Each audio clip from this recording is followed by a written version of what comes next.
শুভেচ্ছা প্রিয় দর্শক, স্বাগত জানাচ্ছি চ্যানেল আয়ের পর্দায়। ফার্স্ট ওয়াশ এখন কি চায়ের আয়োজনের সাথে আছে আমি দীপ্তি চৌধুরী। নানা জল্পনা কল্পনার পর গত শুক্রবার ২৮ ফেব্রুয়ারি আত্মপ্রকাশ করেছে জুলাই আগস্ট অভ্যুত্থানের ছাত্র নেতাদের নেতৃত্বে নতুন রাজনৈতিক দল জাতীয় নাগরিক পার্টি এনসিপি। রাজধানীর মানিক মিয়া এভিনিউতে বিপুল সংখ্যক ছাত্র ও বিভিন্ন স্তরের মানুষের উপস্থিতিতে আত্মপ্রকাশ করেছে এনসিপি।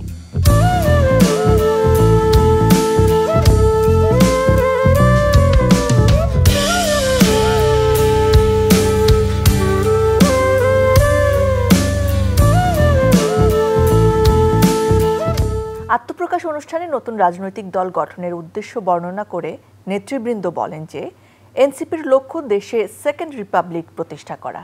এর জন্য গণপরিষদ নির্বাচনের মাধ্যমে একটি নতুন সংবিধান প্রণয়নকে দলের অন্যতম প্রাথমিক লক্ষ্য নির্ধারণ করা হয়েছে। আত্মপ্রকাশ অনুষ্ঠানে এনসিপিকে একটি গণতান্ত্রিক, সমতাভিত্তিক ও জনগণের প্রতিনিধিত্বকারী রাজনৈতিক দল হিসেবে প্রতিষ্ঠার প্রত্যয় ঘোষণা করা হয়েছে। দর্শক, আমাদের আজকের আলোচনার বিষয় নতুন রাজনৈতিক দল জাতীয় নাগরিক পার্টি।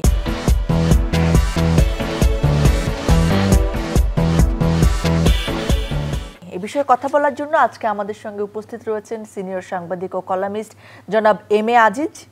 আমাদের সঙ্গে রয়েছেন জাতীয় নাগরিক পার্টি অর্থাৎ নতুন এই রাজনৈতিক দলের যুগ্ম সদস্য সচিব জয়নাল আবেদিন শিশির। আপনাদের দুজনকে স্বাগত জানাচ্ছি, অনেক ধন্যবাদ আমাদের সাথে সময় দেওয়ার জন্য। শুরুতে কংগ্রেচুলেশন জানাচ্ছি জয়নাল আবেদিন শিশির, আপনারা নতুন রাজনৈতিক দল অবশেষে গঠন করেছেন। নিশ্চয়ই আপনারা যে প্রত্যাশা নিয়ে কাজ করতে চাচ্ছেন সেটি সফল হবে। তবে আমি কথা শুরু করতে চাই জনাব এম এ আজিজ, আপনাকে দিয়ে কিভাবে দেখছেন অভ্যুত্থানের পরে অভ্যুত্থানের শক্তিকে জিইয়ে রাখার জন্য এই নতুন রাজনৈতিক দলের আত্মপ্রকাশকে? পথ খুব কঠিন। দেখেন, 49 সালে আওয়ামী লীগ তরুণরাই কিন্তু তৈরি করে, ওটা ছিল মুসলিম আওয়ামী লীগ। একজন প্রবীণ ছিল, প্রবীণ না মধ্যবয়সী, ভাসানী, মৌলানা ভাসানী। এরপরে 74 সালে জাসদ আপনার সৃষ্টি হয়, তারাও কিন্তু তরুণী ছিল। আর 25 সালে কিন্তু এখন ছাত্ররা যেটা করলো তারাও তরুণ। আপনি দেখেন আগের দুটোই যে দল আত্মপ্রকাশ হয়, এরা কিন্তু সরকারের বিরুদ্ধে বিদ্রোহ করে তৈরি হয়। এবারে কিন্তু সরকারের পৃষ্ঠপোষকত্বে তৈরি হয়েছে, এটা হলো বড় পার্থক্য। দ্বিতীয়ত, অভ্যুত্থানটা ঘটেছে 7 মাস আগে, আর 2-3 দিন পরেই 7 মাস হবে। এই 7 মাস পরে তারা বলছে সেকেন্ড রিপাবলিক। আমি খুব আতঙ্কিত। সেকেন্ড রিপাবলিক অর্থটা বুঝে বলছে কিনা I don't know. Second Republic মানে এই দেশের লোল করছে সব বাতিল, সব বাতিল। গণপরিষদ 7 মাস পরে গণপরিষদ কি করে? আমি বঙ্গভবনে দাওয়াতি ছিলাম, সেখানে তো এই ডক্টর প্রধান মোহাম্মদ ইউনূস সহ পুরা অন্তর্বর্তীকালীন সরকার এই সংবিধান সমুন্নত রাখার জন্য ওত নিয়েছে। তো সেই উপদেষ্টা পরিষদ যদি সংবিধান সংস্কার করে, ছাত্ররা বলেছে না নতুন সংবিধান চাই, তারা চাইতেই পারে। কিন্তু এই অন্তর্বর্তীকালীন সরকার এই এজেন্ডা যদি নেয়, তাদের ওতভঙ্গ হয় না? ওতভঙ্গ হলে কি উপদেষ্টাশিপ থাকে? থাকে না। অর্থাৎ আমি বলতে চাচ্ছি, এই অন্তর্বর্তীকালীন সরকার কোনো সংস্কার করার অধিকারই রাখে না, বিকজ এই প্রেসিডেন্টের কাছে ওত নিয়েছে এবং সংবিধান সমুন্নত রাখার জন্য ওত নিয়েছে। 1, 2 হচ্ছে ছাত্ররা কোঠা আন্দোলন দিয়ে শুরু করে, শুরু থেকে শেষ পর্যন্ত অর্থাৎ 5ই আগস্ট পর্যন্ত কোথাও কিন্তু সংস্কারের দাবি আসে নাই। 9 দফা দিছে, সেখানেও সংস্কার দাবি ছিল না। শেষে আসছে ফ্যাসিবাদ বিলোপ 1 দফা, অর্থাৎ সংস্কার পুরো আন্দোলনে 2 মাসের আন্দোলনে কোথাও ছিল না। পরে যখন সরকার গঠন হলো, তখন আমার কাছে মনে হলো যে অন্তর্বর্তীকালীন সরকারের মধ্য থেকে এই সংস্কারের জিনিসটা চালু করা হয়। সংস্কার, তবে এটা ঠিক যে রাজনৈতিক 53 বছর এখন 54 বছরে পড়ছে, সংস্কার তো অবশ্যই দরকার। আর সংস্কার তো চলমান, বিজ্ঞানের অগ্রগতির সাথে একটি দেশের সাংস্কৃতিক কালচারাল পরিবর্তনের সাথে সাথে সংস্কার চলবেই। আজিজ ভাই, আমাকে একটুখানি বলেন যে এর সাথে জাতীয় পার্টিকে পুরোপুরি কিংস পার্টি বলা হয়, বিএনপিকে অনেকে এই বৃত্তে আবদ্ধ করেন, বিকজ আমরা এরশাদেরও এরকম একটা ক্ষমতায় থেকে হয়েছে, বিএনপিকেও বলা হয় এরকম ক্ষমতার ইয়ে থেকে। জাতীয় নাগরিক পার্টিকে কি আপনি কিংস পার্টি বলতে চান? ইয়েস, 100 বার। কারণ হচ্ছে এটার প্রমাণ কয়েকটা। একটা হচ্ছে ডক্টর মোহাম্মদ ইউনূস ফিনান্সিয়াল টাইমসকে সাক্ষাৎকার দিয়ে বলেছিলেন যে ছাত্ররা আপনার সংগঠন করবে, রাজনৈতিক দল করবে।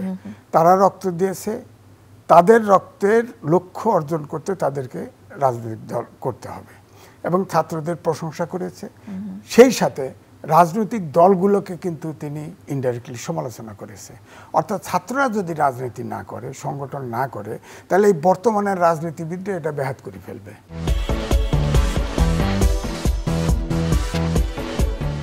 শিশির ভাই, ৭৫-এর পট পরিবর্তনের পরে বিএনপি, ৮২-র এরশাদে সামরিক অভ্যুত্থানের পর গঠিত জাতীয় পার্টি এবং ২৪-এর এই গণ অভ্যুত্থানের পরে আন্দোলনের পরে গঠিত জাতীয় নাগরিক পার্টির মধ্যে কি পার্থক্য রয়েছে? প্রথমত হচ্ছে আজিজ ভাই অনেক প্রবীণ সাংবাদিক, তার প্রতি শ্রদ্ধা রেখে আমি দ্বিমত পোষণ করছি। আমাদের জাতীয় নাগরিক কমিটি বিন্দু মাত্র কিংস পার্টি না। আপনার প্রমাণ একদম দৃশ্যমান।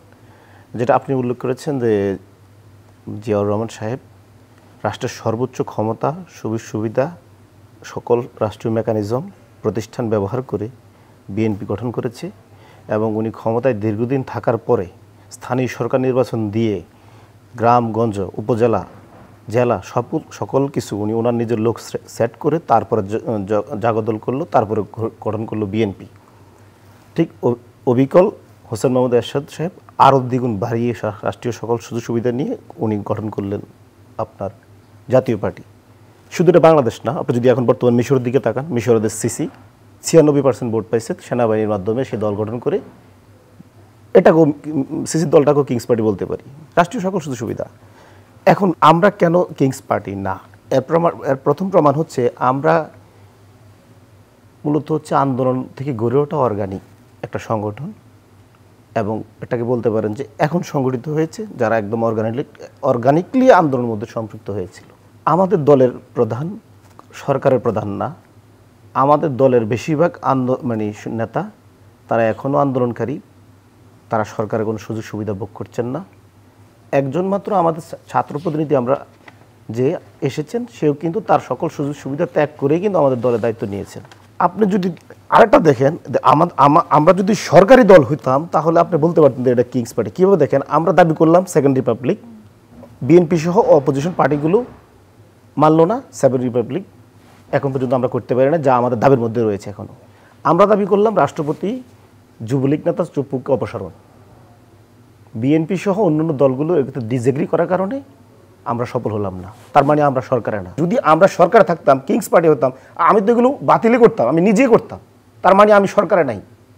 বরং আমরা বলতে পারি এই সরকার বিএনপির সরকার, এই সরকার বিদ্যমান পলিটিক্যাল পার্টিগুলো সরকার।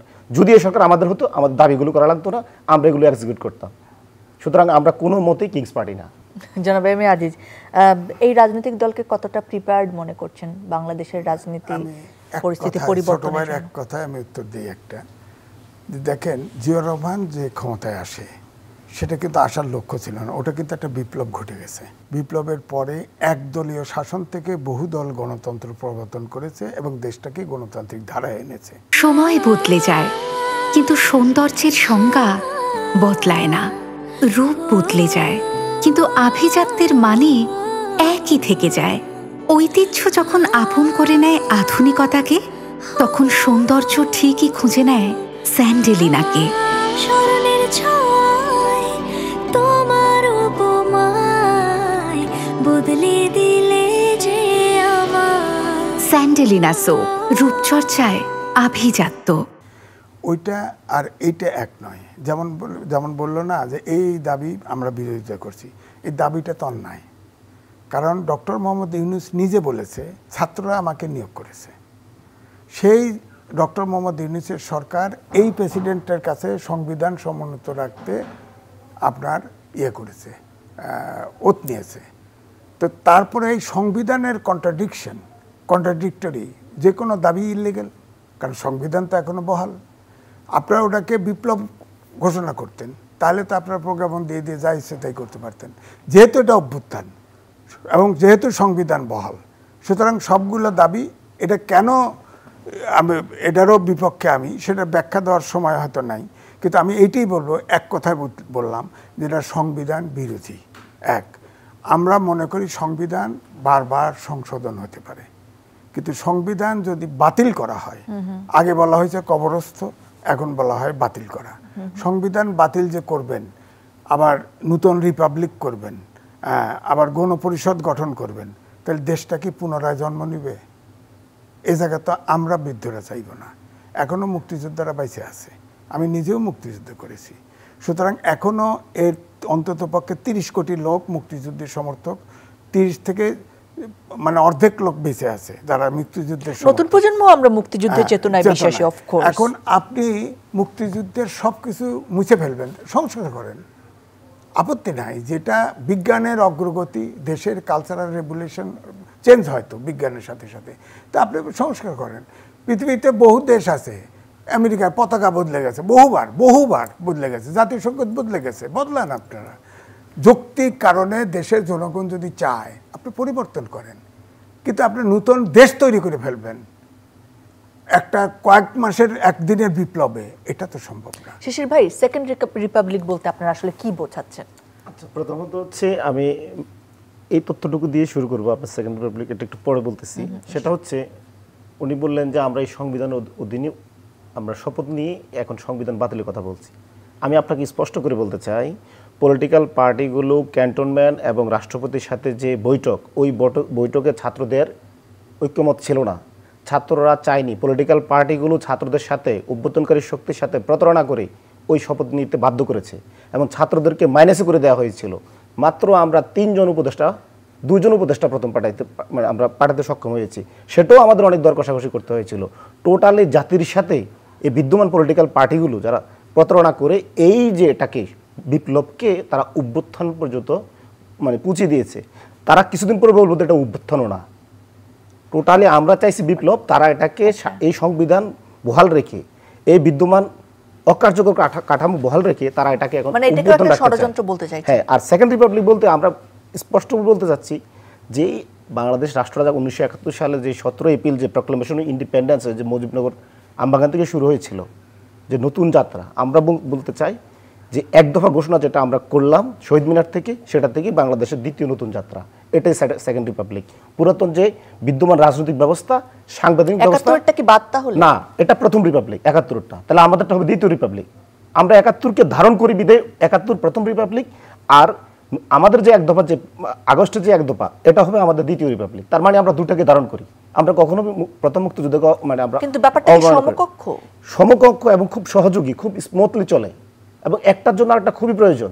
আমি আপনাকে বুঝাই, যদি বিদ্যমান রাজনৈতিক ব্যবস্থা কার্যকর হতো, বিদ্যমান পলিটিক্যাল পার্টির অধীনে এই সরকারের পতন হতো, এই সরকারের পতন, এই পলিটিক্যাল পার্টিগুলো এখনো বিএনপির অসহযোগ আন্দোলন চলে, বিএনপি এখনো তার অসহযোগ আন্দোলন প্রত্যাহার করে নাই। তার মানে কি বিএনপি ডাকে দেশের মানুষ অসহযোগ আন্দোলন করে নাই? দ্বিতীয় হচ্ছে, সমস্ত রাজনৈতিক দল মিলেই কিন্তু এই সরকার পতনের ডাক দিয়েছিল, দেশের জনগণ নামে নাই। তার মানে কি বিদ্যমান পলিটিক্যাল পার্টিগুলো অকার্যকর হয়েছে।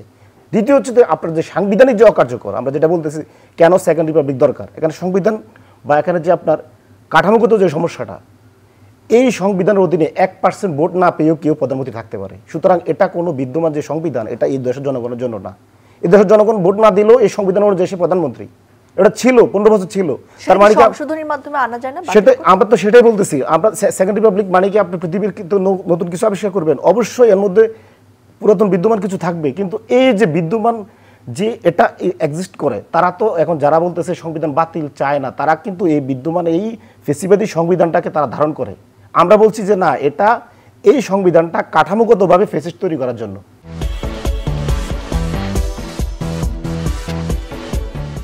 সংবিধানে 13টা মেজর সংশোধন হয়েছে। এটা আওয়ামী লীগের আমলেও হয়েছে, বিএনপির আমলেও হয়েছে, জাতীয় পার্টির আমলেও হয়েছে। বেশিরভাগ বলা হয় যে তাদের সুবিধার জন্য তাদের সুবিধা এইটাই, যে সংবিধানটা নিরেট একটা মানবিক বাংলাদেশ বা সুস্থ রাজনীতির পক্ষে যায় নাই। সুতরাং এই জিনিসগুলো আবার সংশোধন হতে পারে। যেমন ধরেন আমি বলি, তত্ত্বাবধায়ক সরকার নির্বাচনে আপনার রাজনৈতিক দলরা নিরপেক্ষ নির্বাচন করতে পারে না। হ্যাঁ, এটা প্রফেসর গোলাম আজমের থিওরি।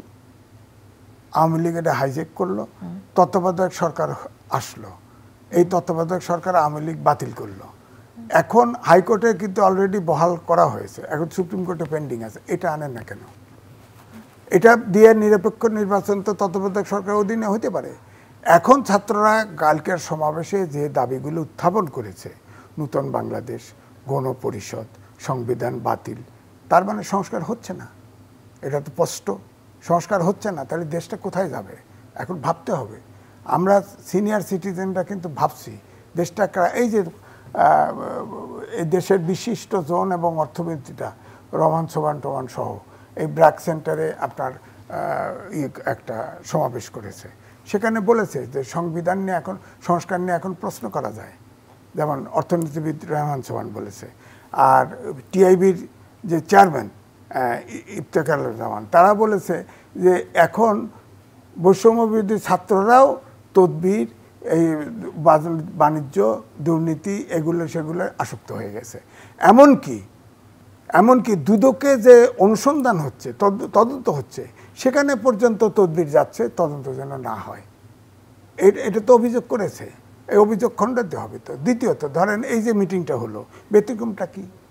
আপনারা দেখেন সমাবেশ বড় হলেই কিন্তু হয় না, এরকম বিএনপি বহু বড়, এই যে ধরেন বিএনপির ভাইস চেয়ারম্যান আব্দুল্লাহ নোমান মারা গেছে, তার জানা যায় যে পরিমাণ লোক হয়েছে, এখানে সমাবেশের সমান লোক হয়েছে। এর মানে এই নয় যে সমাবেশ হলে, এই সমাবেশটা এত অর্থটা আসলো কোত্থেকে, এত জৌলুস আসলো কোত্থেকে? ছাত্ররা, আমি শেষ করি নাই, একটু শেষ করি, এই ছাত্ররা এত টাকা পাইলো কোথায়? আমার কাছে তো ডকুমেন্ট আছে, ডিসির নেজারত আছে না, তাদের অনুমোদন করছে, বাস রিকুইজিশন দিছে জেলার থেকে, রিকুইজিশন দিয়ে এই ছাত্রদেরকে ঢাকায় নিয়ে আসা হয়েছে। তো এটার ইংরেজ সরকার সহযোগিতা করে নাই, এটা প্রমাণ না? আমার কাছে ডকুমেন্ট আছে, আপনাকে আমি দিয়ে যাবো। শিশির ভাই বলেন এটার উত্তরে কি বলতে চান? প্রথমত স্পষ্ট করে বলি, আমাদের দলের একটা নির্দিষ্ট ফিনান্সিয়াল পলিসি আমরা গঠন করতে যাচ্ছি, এটা মোটামুটি খসড়া করা হচ্ছে। আমরা কোনোভাবেই এখন পর্যন্ত জাতীয় নাগরিক কমিটির কোনো কেন্দ্রীয় সদস্যের বিরুদ্ধে চাঁদাবাজি, টেন্ডারবাজি, দুর্নীতির সুস্পষ্ট কোনো গণমাধ্যমে কোনো নিউজ আসেনি। যারা এই বায়বীয় অভিযোগ করে, এটাকে ধরে নিই, এটা বায়বীয় অভিযোগ, এবং আমাদের পলিটিক্যাল অপোনেন্টরা এটা করতে পারে, কিন্তু সেটা আদালতে প্রমাণিত হবে, গণমাধ্যমে প্রকাশ পাবে, সেটা আমরা ওই দিন পর্যন্ত আমরা অপেক্ষা করব। সুতরাং আমাদের বিরুদ্ধে কোনো কেন্দ্রীয় নেতার বিরুদ্ধে এই ধরনের অভিযোগ এখন পর্যন্ত আসেনি, সুতরাং আমরা এর সাথে জড়িত না। দ্বিতীয়ত যেটা বলা হচ্ছে, মানে অর্থের উৎস কি, মানে যারা একটা দল করবে তারা কি সবাই বেকার? তারা কি তাদের দলে ডোনেট করে না? সারাদিন ল্যাপটপ, ফোন আর অফিসের কাজ। আমি চললাম, তুমি থাকো তোমার কাজ নিয়ে। হয়তো তোমারই জন্য হয়েছি যে প্রেমে বন্য। আমাদের মধ্যে এখনো প্রেম আছে, জানি তুমি অনন্য, তাই শুধু তোমাকেই চাই। জীবনের প্রতিটি মুহূর্ত হয়ে উঠুক স্পেশাল। ত্বকের যত্নে রোজ অয়েল এক্সট্রাক্ট এবং ময়শ্চারাইজার সমৃদ্ধ তিব্বত পমেড। আমাদের শুভাকাঙ্ক্ষীদের দান, কর্মীদের যে ডোনেশন, পার্টিসিপেশন, এর মধ্য দিয়ে আমরা এই সমাবেশটা কালকে করেছি। এটা তো সরকারিভাবে সহযোগিতা পেয়েছে না, সরকারিভাবে যদি সহযোগিতা করতে, সরকার দেখাক কোথাও আমাদের অনুদান দিয়েছে কিনা। সরকার সহযোগিতাগুলো সাহেবরা বাস দিয়েছেন, আমি বলছিলাম ডিসি সাহেবরা যদি কোথাও বাস দিয়ে থাকে, এই ধরনের প্রমাণ গণমাধ্যমে আশা করছে, গণমাধ্যমে এই ধরনের অভিযোগ আমরা এখন পর্যন্ত পাইনি। যদি এই ধরনের, আমি নোট দেব, হ্যাঁ, গণমাধ্যমে যদি এই ধরনের কোনো ডিসি যদি বলে যে আমাকে বাস দেওয়ার জন্য চাপ দেওয়া হয়েছে, গণমাধ্যম যদি প্রকাশ করতে পারে, এর জন্য আমরা ব্যবস্থা নিব। আমরা এখন পর্যন্ত পাইনি। না, আমরা কারো চাকরি খাবো কেন? এই সরকার তো হচ্ছে বিএনপি, জামাত এবং অন্যান্য বিদ্যমান পলিটিক্যাল পার্টিগুলো সরকার। এই সরকার কি আমাদের কথা শোনে নাকি? শুনলে তো আওয়ামী লীগ নিষিদ্ধ, তাহলে এই সরকারের কাছে আপনাদের সংস্কারের রাষ্ট্রপতি অবসরণ হতো, তাহলে এই সরকারের কাছে সংস্কারের এত দাবি কেন? এর জন্য তো আমরা পলিটিক্যাল পার্টি করছি, যে আমাদের কথা শুনতেছে না, আমরাই এই আন্দোলনের স্টেক এবং আমরাই সবচেয়ে বেশি রক্ত দিয়েছি। এই আন্দোলনের নিম্ন মধ্যবিত্ত এবং ছাত্ররা সবচেয়ে বেশি জীবন দিয়েছে, আর সকল সুবিধা ভোগ করতেছে এই বিদ্যমান যে পলিটিক্যাল পার্টি। সকল নিম্ন মধ্যবিত্ত আর ছাত্ররা তো আপনাদের দলে না, এটা কিন্তু আপনারা বলতে হবে যে বাংলাদেশে যেই পাবলিক ইউনিভার্সিটিগুলো, প্রাইভেট ইউনিভার্সিটিগুলো, এরা মিডল ক্লাসের, বেশিরভাগই মিডল ক্লাস।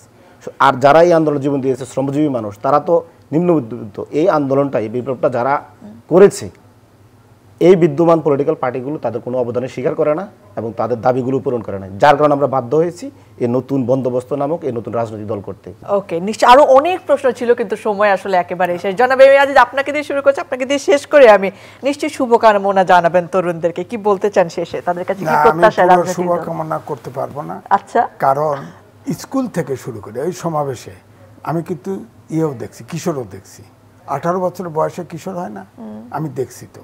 এই কিশোর থেকে, স্কুল থেকে শুরু করে ইউনিভার্সিটির ছাত্র পর্যন্ত তারা এখন দেশ চালানো ব্যস্ত। এই যে জেনারেশন, 7টা বছরের জেনারেশন গ্যাপ হবে, দেশটা চলবে কীভাবে বিজ্ঞানের যুগে, যেখানে আধুনিক প্রযুক্তি, রোবট মানুষকে রিপ্লেস করে ফেলতেছে। এখন এই যে সার্টিফিকেট, 7 বছরের ছেলেরা সার্টিফিকেট পাবে, এটা দিয়ে কী করবে বলেন? থ্যাংক ইউ সো মাচ আপনাদের দুজনকে আমাদের সময় দেওয়ার জন্য। আরও কথা নিশ্চয়ই হবে নানা সময়। দর্শক, ধন্যবাদ আপনাদেরকেও জানাচ্ছি যারা এতক্ষণ আমাদের সঙ্গে ছিলেন। একটা নতুন পরিস্থিতিতে আমরা আছি, তা তো বলাই বাহুল্য। একটি নতুন রাজনৈতিক দল ইন্ট্রোডিউস হলো আমাদের রাজনৈতিক পরিস্থিতিতে। দেখা যাক আসলে কি হয়। আমরা চাইবো পুরনো হোক বা নতুন হোক, রাজনৈতিক দল, রাজনৈতিক নেতা এবং জনগণ সকলের উদ্দেশ্য, স্বপ্ন সবকিছু থাকবে যে বাংলাদেশের কল্যাণ। সেই প্রত্যাশা আজকের আয়োজন শেষ করছি। আবার দেখা হবে, আবার কথা হবে।